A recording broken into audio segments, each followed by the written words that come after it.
Hi hello welcome to big TV. నేను మీ గౌతమి. అయితే ప్రెసెంట్ మనతో పాటు సోషల్ యాక్టివిస్ట్ మనోజ్ నామాల గారు ఉన్నారు. ఆవిడతో మాట్లాడదాం. మేడం నమస్తే అండి. నమస్తే గౌతమి.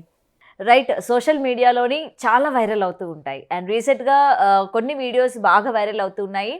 అదేంటంటే 60 ఇయర్స్ ఆర్ 50 ఇయర్స్ ఏజ్డ్ అయిపోయిన వాళ్ళు మళ్ళీ పెళ్లి చేసుకోవచ్చు, చేసుకోవడంలో తప్పు లేదు, తోడు వెతుక్కోవడంలో కూడా తప్పు లేదు అని చెప్పి కూడా ఈ మధ్య ఈ రకమైన వీడియోలు బాగా వైరల్ అవుతున్నాయి. అయితే ఇది దేనికి సంకేతం అంటే, ఈ విధంగా చెప్పడం బట్టి ఆమ్, అంటే అలాంటి ఆలోచన ఎవరికి రాదు. ఆ వయసులో ఉన్న వాళ్ళకి ఇంక మనం మనవళ్ళతోనో మనవరాళ్ళతోనో ఆడుకుందాము, శేష జీవితాన్ని పుణ్యక్షేత్రాలను ఇవి తిరుగుదాము అని చెప్పి ఈ మైండ్ సెట్తో ఉన్న వాళ్ళకి మళ్ళీ మనం పెళ్లి చేసుకోవచ్చు, మళ్ళీ ఈ విధంగా ఉండొచ్చు, కలిసి ఉండొచ్చు అని చెప్పి చేస్తున్న ఈ సంస్థలు ఏవైతే ఉన్నాయో దీన్ని మీరు సమర్థిస్తారా, లేకపోతే ఏ విధంగా చూడొచ్చు అంటారు? ఇదివరకటి రోజుల్లో గతంలో అంటే కొన్ని వందల సంవత్సరాలు అనలేను కానీ నాకు తెలిసి ఒక 50-60 సంవత్సరాల క్రితము మళ్ళీ పెళ్ళి అంటే అదేదో సిగ్గుమాలిన పనిలాగా, తప్పు పనిలాగా, లేకపోతే అక్రమ రిలేషన్స్ అంటే వేరే వాళ్ళతో అఫేర్స్ పెట్టుకోవడము, ఇలాంటివన్నిటినీ కూడా చాలా సీక్రెసీ మెయింటైన్ చేసేవాళ్ళు, తప్పుగా భావించేవాళ్ళు. ఎందుకంటే అప్పట్లో భార్య ఉండగా వేరే భార్యను చేసుకోవడం అనేది ఒక పెద్ద ఇష్యూ అనమాట. అదే భార్య లేకుండా కూడా పెళ్లి చేసుకున్న దాఖలాలు ఎక్కడా లేవు. ఏదో ఇంట్లో కాస్త పని చేసుకోవడానికి పెట్టుకోవడము అంత తప్ప, ఏదో వంట వార్పుకి సహాయానికి పెట్టుకోవడం తప్ప, ఇలా ధైర్యంగా తెచ్చుకొని ఇంట్లో పెట్టుకుని పెళ్లి చేసుకునేంత దాఖలాలు పూర్వంలో లేవు. ఇప్పుడు ఏంటంటే ఎవరికి వాళ్ళు వాళ్ళ గురించి వాళ్ళు ఆలోచించుకోవడం ఎక్కువైపోయింది.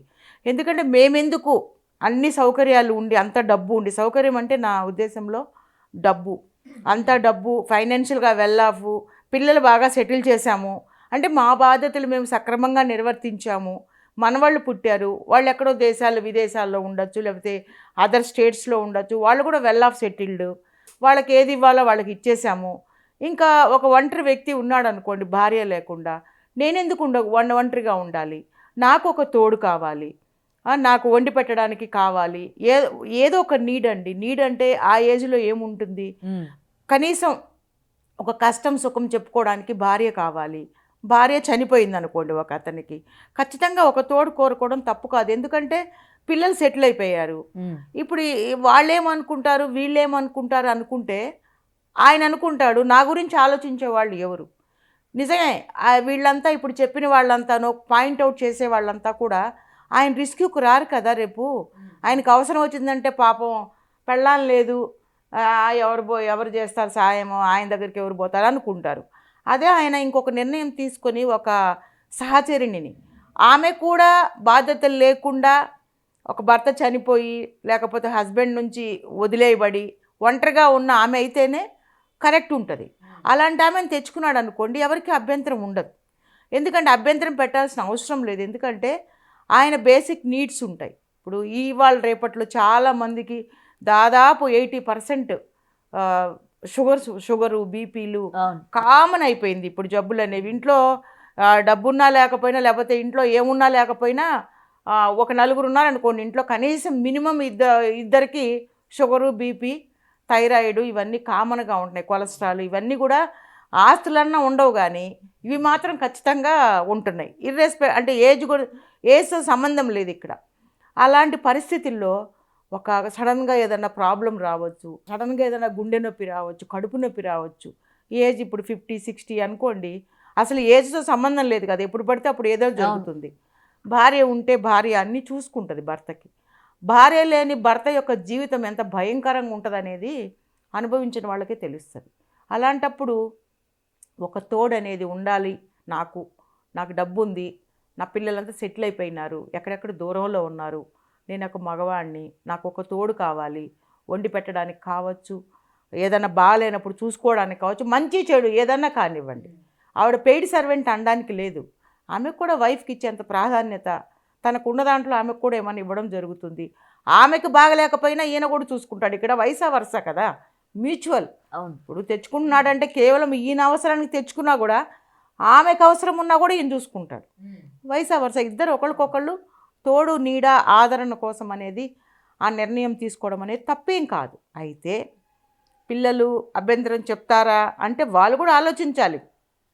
ఫాదర్ ఒక్కడే ఉన్నాడు, కావాల్సినంత ఆస్తి ఉంది, ఎవరికి ఇవ్వాల్సింది వాళ్ళకి ఇచ్చేసిన తర్వాత నా తండ్రిని మేము చూస్తాము అని ఈ రోజుల్లో పిల్లల పట్ల కూడా పేరెంట్స్కి నమ్మకం లేదు. అవును. అని చూస్తారా లేదా అనేది గ్యారంటీ లేదు. ఎందుకంటే వాళ్ళని కూడా మనం తప్పు పట్టడానికి లేదు. ఎక్కడో అమెరికాలో ఉంటారు, లండన్లో ఉంటారు, ఆస్ట్రేలియాలో ఉంటారు, అదర్ కంట్రీస్. అలాంటి కంట్రీస్ దగ్గరికి పిల్లలు వెళ్ళి, ఇప్పుడు ఫాదర్ వెళ్ళి ఉండాలి అంటే, పిల్లల దగ్గరికి వెళ్ళి ఉండడం అంటే కష్టతరమైన పని. ఎందుకంటే అక్కడ ఎక్కువ ఎవరు కూడా నెల 2 నెలలకు మించి ఉండలేరమ్మా. పిల్లల మీద ఎంత ప్రేమన్నా ఉండని కానీ అక్కడికి వెళ్ళి ఉండాలంటే కొద్ది కష్టంగానే ఉంటుంది. ఎందుకంటే మన ఇండియన్ కల్చర్కి అలవాటు పడిపోయి మనకి పొద్దున్న లేస్తే మనకి బోల్డ్ మంది మనుషులు, తలుపు తీస్తే పాలవాడు వస్తాడు, కాసేపు అయితే పని మనిషి వస్తుంది, కాసేపు అయితే నీళ్లు వాటర్ తీసుకొచ్చేవాడు వస్తాడు, చుట్టుపక్కల వాళ్ళతో మాట్లాడచ్చు, మరీ బోరు కొడితే అపార్ట్మెంట్ వాళ్ళతో కిందకి వెళ్ళొచ్చు, 10 మంది గుమిగూడతారు, మాట్లాడుకుంటారు. అక్కడ అలా ఉండదు. ఒంటరితనం భరించాలి. ఇటు వైఫా లేకపోతే హస్బెండ్ను కోల్పోయినటువంటి వ్యక్తి అక్కడికి వెళ్ళారనుకోండి, ఇంకా నరకం అనమాట. ఆ ఒంటరితనంలో ఒక భార్యాభర్తలు వెళ్ళారనుకోండి, కొంతకాలం ఉండొచ్చు, ఒక 6 నెలల వరకు ఉండగలరు. ఎందుకంటే ఇద్దరు ఉంటారు కాబట్టి ఒకరికొకరు మాట మందలింపు మాట్లాడుకోవచ్చు. ఒక్కళ్ళే వెళ్ళిన వ్యక్తులు ఎక్కువ కాలం ఉండే, ఎందుకంటే బిడ్డలు అనేవాళ్ళు వాళ్ళు డ్యూటీలకు వెళ్ళిపోతారు, వాళ్ళ పిల్లలు స్కూల్స్కి వెళ్ళిపోతారు. వాళ్ళ స్కూల్స్ నుంచి వచ్చినా కూడా వాళ్ళు ఇవాళ రేపు మీకు తెలుసు కదమ్మా, సెల్ ఫోన్లు, టీవీలు, ఇంటింటికి ఒక పథకం లేక ఇంట్లో నలుగురు ఉంటే నలుగురు 4 టీవీలు, 4 సెల్ ఫోన్లు, 4 ల్యాప్టాప్లు అన్నీ విచ్చలవిడిగా. వాళ్ళకి మనకి భోజనం నలుగురు కలిసి చేయకపోయినా 4 సెల్ ఫోన్లు పెట్టుకుని చక్కగా నలుగురు కూర్చుంటారు. కాబట్టి అక్కడ కూడా సెల్ ఫోన్లకి ఏం కరువు ఉండదమ్మా, ఇంకా టెక్నాలజీ ఎక్కువ అక్కడ. సో పిల్లలంతా కొంచెం ఆక్యుపై అయిపోతారు. ఈ పెద్దవాళ్ళని పలకరించడం అంటే ఏదో అమ్మమ్మ తాతయ్య అని కాస్త పలకరిస్తారు. సో తర్వాత అంతా వీళ్ళకి భయంకరమైనటువంటి ఒంటరితనం. వీళ్ళ ఏజ్ గ్రూప్ వాళ్ళు ఎక్కడ పోయి ఎత్తుక్కుంటారు వాళ్ళు అక్కడ. సో వాళ్ళు ఇండియాలో ఉన్నారనుకోండి, వాళ్ళకి కావాల్సినటువంటి వ్యక్తిని సెలెక్ట్ చేసుకుని అవతల వాళ్ళకు కూడా ఏ బాధరబందీలు ఇబ్బంది లేకుండా ఉంటేనే తెచ్చుకొని తెచ్చుకుని పెళ్లి చేసుకున్నంత మాత్రాన తప్పేమీ కాదు. కానీ ఇది చూసిన తర్వాత చాలా మంది అసలు ఆ ఏజ్లో అవసరమా పెళ్ళి చేసుకోవాలన్న ఆలోచన రావడం కూడా చాలా పెద్ద తప్పు అని చెప్పి కూడా కొంతమంది దీన్ని ఖండిస్తూ ఉన్నారు. దీనికి ఏం చెప్తారు మరి? తప్పు అని ఏది తప్పమ్మా ఈ రోజులు? అంటే ఆయన ఒంటరిగా ఉండి ఇంకేదైనా తప్పుదారిలో వెళితే అది తప్పు కాదా? అదే ఆయన చెప్పా పెట్టుకుని ఆయనో ఆమె, ఇక్కడ నేను జెండర్ చెప్పను, అదే ఆ వ్యక్తి అంటాను. అలా కాకుండా వేరే వాళ్ళని తెచ్చుకుని పెట్టుకునో, ఇంట్లో పెట్టుకుంటే ఒక పని మనిషిని తెచ్చి ఇంట్లో పెట్టుకునో ఆమెతో కొంచెం కంటిన్యూ చేశాడు అనుకోండి, ఆ రిలేషన్షిప్ కంటిన్యూ చేశాడు, అప్పుడేమంటారు? ఇలాగే తిడతారు, వీడికేం మాయరోగం వచ్చింది, ఏజ్ చూస్తే 60 ఏళ్ళు ఉంది. 60 ఏళ్ళు ఉంటే మనిషి కాదా? ఇవాళ రేపు 60 ఏళ్ళు ఒక ఏజా? 60 ఏళ్ళు ఉంటే మనిషి కాదా? ఆయనకు అవసరాలు ఉండవా? మంచి చెడు చూసుకోవడానికి ఎవరు చూస్తారు? డబ్బులు పెట్టి ఎంతకాలం మనిషిని పెట్టుకొని చూసుకుంటాడు? ఆయన డబ్బు ఉంది, కావాల్సినంత సంపాదించాడు, పిల్లలకి ఇవ్వాల్సింది ఇచ్చేశాడు, మనవాళ్ళకి ఇవ్వాల్సింది మనవాళ్ళకి ఇచ్చేసింది. లేకపోతే భర్త లేడు ఆమెకి, లేకపోతే భార్య లేదు ఆయనకి. అలాంటప్పుడు ఒక నిర్ణయం తీసుకొని ఒక దారిలో వెళ్ళడం అనేది తప్పు కాదు. ఒక పబ్లిక్గా ఒక నిర్ణయం తీసుకుని ఆమెను తెచ్చి ఇంట్లో పెట్టుకొని చూసుకోవడం తప్పేం కాదు. అది వయసు వరుస, నేను ఇందాక చెప్పా కదా, ఇద్దరు ఒకరికొకరు. సో ఆమెకి నీడనిచ్చినట్టే, ఈయనకి ఒక తోడు దొరికినట్టే. కాబట్టి ఇద్దరు బెనిఫిట్ అవుతారు. కాబట్టి ఇందులో ఎటువంటి తప్పు లేదు, దాంట్లో సిగ్గుపడాల్సిన అంశమేమీ కాదు. సో బేసిక్ నీడ్ అది అంతే. బేసిక్ నీడ్ అంటే ఒక మనిషి మనకు తోడు లేకపోతే ఒంటరిగా బ్రతకడం అనేది చాలా కష్టమైనటువంటి పని. దట్టు జెంట్స్కి అయితే ఇంకా నరకం. ఎందుకంటే అప్పటిదాకా భార్యని ఏమేవు మంచినీళ్ళు అంటే టక్కన గ్లాస్ తెచ్చి పక్కన పెడుతుంది, ఏమేవు కాస్త అన్నం పెట్టంటే శుభ్రంగా అన్నం వేసి రాయిగా తింది అంటుంది. ఇప్పుడు ఆయన పలకరించే దిక్కు కూడా ఉండదు. ఏమయ్యా మంచినీళ్ళు తాగుతావా, ఏమయ్యా కాఫీ తాగుతావా అని భార్య అడిగేది ఉన్నప్పుడు.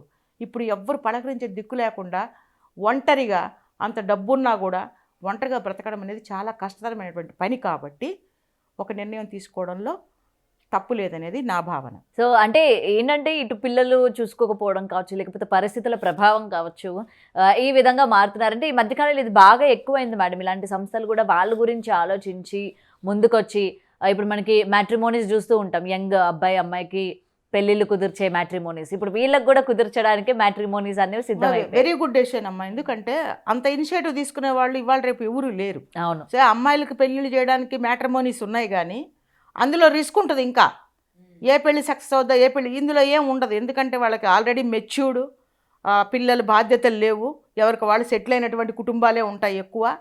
అలాంటి వాళ్ళని కలపడం వల్ల మంచిగా జరుగుతుంది. కాబట్టి సొసైటీలో మంచి జరుగుతుంది. ఇంకా ఇల్లీగల్ రిలేషన్షిప్స్కి చెక్ పెట్టినట్టు అవుతుంది. సో వాళ్ళకు కూడా పబ్లిక్గా పెళ్లి చేసుకొని భార్యని ఇంటికి తెచ్చుకోవడం వల్ల లేదా భర్తను తెచ్చుకోవడం వల్ల వాళ్ళ స్థిరపడతారు కుటుంబంలో. కనీసం నేను నా భార్య లేకపోతే నేను నా భర్త అనేటువంటి ఒక ఫీలింగ్ వస్తుంది. నలుగురిలో కూడా వాళ్ళు కూడా గౌరవంగా, ఇప్పుడు భార్య లేదనుకోండి, ఏదైనా ఫంక్షన్కి పిలిచాడు అనుకోండి, ఏం పోతావులే నలుగురిలోకి, భార్య లేనిలాగా చూస్తారని ఆయన అనుకుంటాడు. ఏమనుకుంటుంది, భర్త లేడు ఎందుకు వచ్చింది ఏదో అంటారు కదా, అదొక రాకూడని మనిషిలాగా. ఇప్పుడు కూడా అవి తగ్గినాయిలేండి, అంత లేవు. కానీ ఏదైనా సరే ఒక చిన్న చూపు అనేది ఉంటుంది భర్త చనిపోయినటువంటి భార్యకి. భార్య చనిపోయిన భర్త కూడా ఇంకా దారుణం. ఆడ వచ్చాడా లేదా కూడా పట్టించుకోరు, వెళ్ళి ఫంక్షన్లో కూర్చున్నా కూడా పలకరించి దిక్కుండదు. అదే భార్య భర్త ఇద్దరు వెళ్ళారనుకోండి, ఆ గౌరవం వేరే ఉంటుంది. సో ఇలాంటి సంస్థలు కూడా ముందుకొచ్చి ఇలాంటి యొక్క ప్రోగ్రామ్ని టేకప్ చేసి ఇలా ఒక కార్యాన్ని ఇలా సక్సెస్ చేయడానికి ముందుకు వచ్చినటువంటి సంస్థలను కూడా నిజంగా మనం అభినందించాల్సిందే. Okay, thank you ma'am. Thank you Gautami. For more videos like this, subscribe Big TV channel.